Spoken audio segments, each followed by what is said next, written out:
morning. Gregory Coolis, the attorneys for Ariel Roman.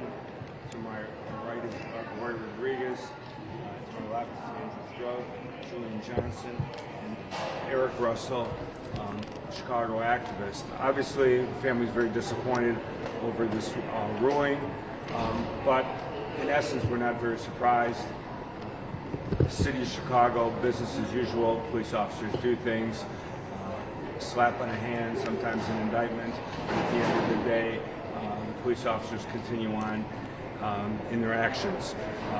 The one thing I want to point out is I know Ariel, I've not spoken to him yet, he and his family are going to be very disappointed, but one of the things that they have said to me prior to even today is, why does Kim Foxx not charge on the second shot?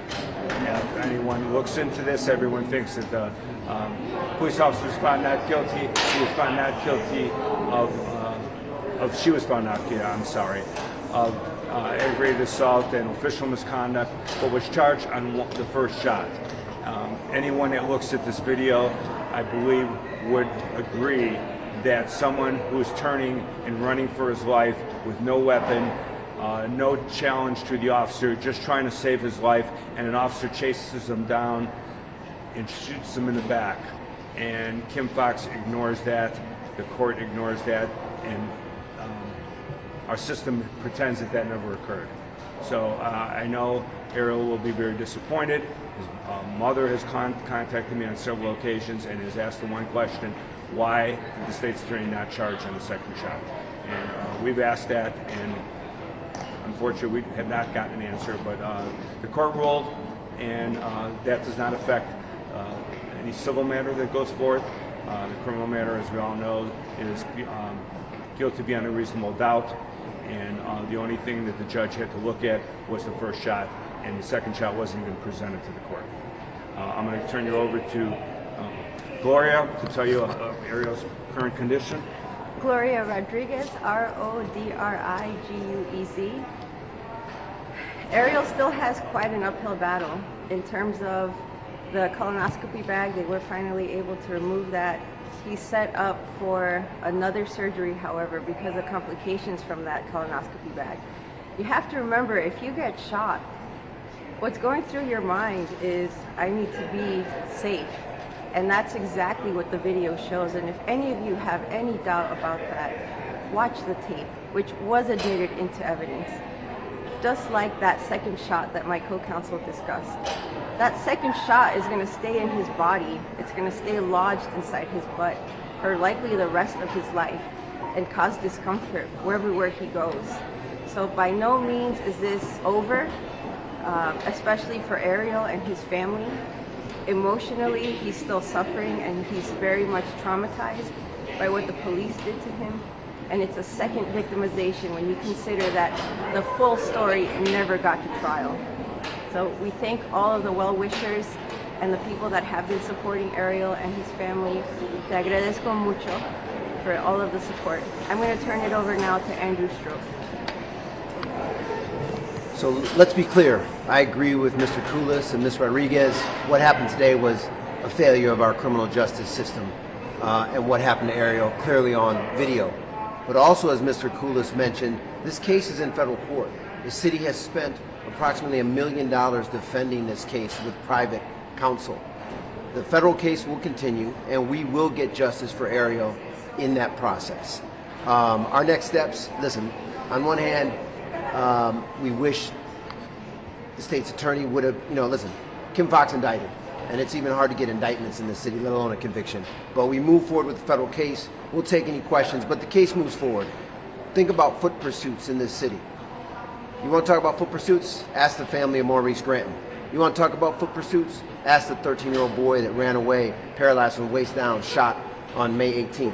You want to talk about foot pursuits? Talk about Pierre Laurie, 16-year-old boy on top of a fence on the west side, shot and killed. You want to talk about pursuits? Talk about Ariel Roman, running away from the cops, unarmed, shot in the back, permanently injured. Thank you. Eric Russell. My name is Eric Russell, the American activist of the Tree of Life Justice League. We advocate hard for police reform, transparency, and accountability. That did not happen today. Often in the activist community and in black and brown communities, we are told what our lying eyes did not see. But what we do know, that Ariel Roman should not be suffering. Ariel Roman was not respectfully engaged. Ariel Roman wasn't treated with a certain amount of dignity and respect. This judge went out of his way. Judge Clapp, he is the master of understatement.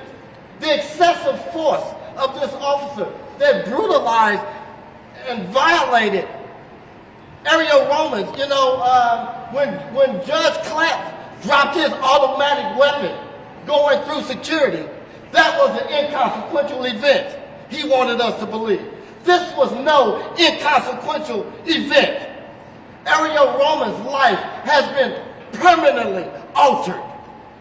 Multiple surgeries, a colostomy bag, a scar that will be a constant reminder of how this rogue cop brutalized him and almost took his life. Justice was not served today. Once again, our community was insulted. What our lying eyes did not see.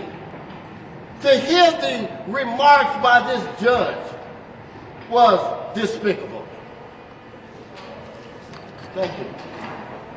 Looking at the judge's remarks, Judge Claps really seemed to harp on Mr. Roman's alleged inconsistencies in his statements as far as what motivated Judge Claps' verdict. Your response to what the judge said about Mr. Roman's inconsistencies?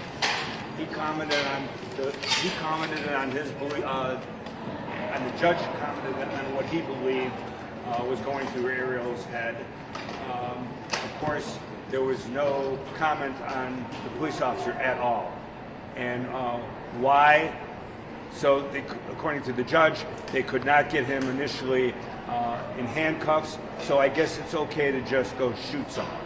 It's okay to try to kill a man who you're trained with a fellow officer to try to take under control. And I guess it's okay to shoot him in the stomach and then shoot him again in the back. But of course, that was not brought forth. And the judge did not comment on any of the officer's actions, only on, well, Ariel said this one day and said something slightly different another day. I agree that credibility is something that the court has to take into account, but the judge made no comments on the officer's actions, and of course could not take any comments on the officer's testimony because the officer refused to get up on the witness stand, which he has a constitutional right to do, but refused to get up on the witness stand and explain why she took the actions that she took. And we heard the officer say, shoot him, shoot him. Why didn't the judge surmise what may have been going on in the officer's mind? We heard him say, shoot him, shoot him. And Ariel Roman gave no provocation to be shot. But Judge Claps did not surmise the deadly intent this officer displayed where it certainly did not warrant it. Just a comment on that. If you go look in the police protocols, it's not to escalate a situation that's already heated. The officers took no steps whatsoever to try to de-escalate the problem they were having with Ariel. Not one. Thank you, Eric. So thank you very much. The case continues in federal court. Thank you. And the city of Chicago will be held responsible for what happened to Ariel Roman. Thank you.